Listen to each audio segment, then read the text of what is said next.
আসসালামু আলাইকুম। সবাইকে ওয়েলকাম করছি। আশা করছি সবাই ভালো আছেন।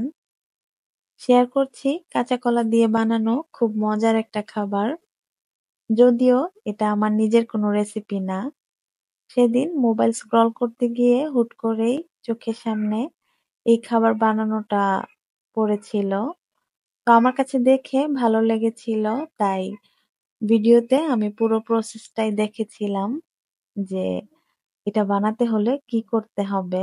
আর উপকরণগুলো একদমই সিম্পল, হাতের কাছেই পাওয়া যায়। এজন্যই ভাবলাম যে একটু চেষ্টা করে দেখি। ভিন্নভাবে খেতে তো মাঝে মধ্যে মন চায়।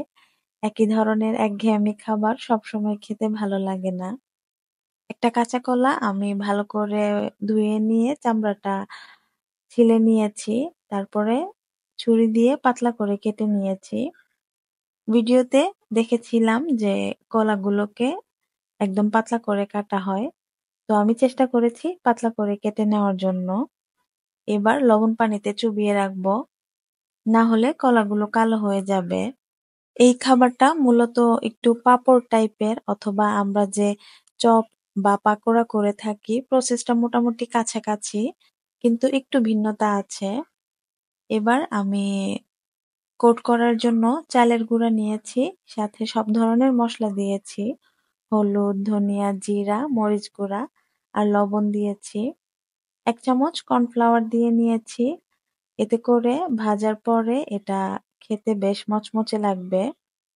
পরবর্তীতে আমার কাছে মনে হলো যে ১ চামচ, ১ চামচ না, অল্প একটু লাল মরিচের গুঁড়া দিয়ে নেই। এতে করে কালারটা খুব সুন্দর হবে। এই লাল মরিচের গুঁড়ায় তেমন কোনো ঝাল নেই। কালারের জন্যই এটা দেওয়া হয়।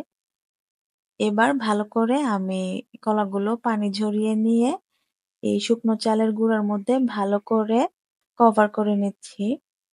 বলেছিলাম একটু ভিন্নতা আছে, কারণ আমরা পাকোড়া করলে এটাকে ভালো করে একটা লিকুইড তৈরি করে নেই। তো এটাই হলো মেইন পার্থক্য।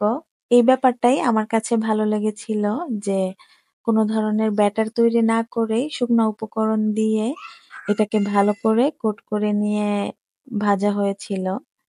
তো আমিও ঠিক সেভাবেই কোট করে নিয়ে অল্প তেলের মধ্যে ভেজে নিয়েছি। একটু সময় নিয়ে ভাজতে হয়। চুলার আঁচটা লো মিডিয়ামে রেখে সময় নিয়ে ভাজলে বাহিরের সাইডগুলো মচমচে থাকে। তো এখানে চুলার আঁচটা কমিয়ে দিয়ে আমি এপিঠ ওপিঠ ভালো করে ভেজে নিচ্ছি। আমার মতো যারা মাঝে মাঝেই একটু ভিন্নভাবে খাবার খেতে পছন্দ করেন, তারা চেষ্টা করে দেখতে পারেন। আশা করছি ভালো লাগবে। সবাই ভালো থাকবেন। আল্লাহ হাফেজ।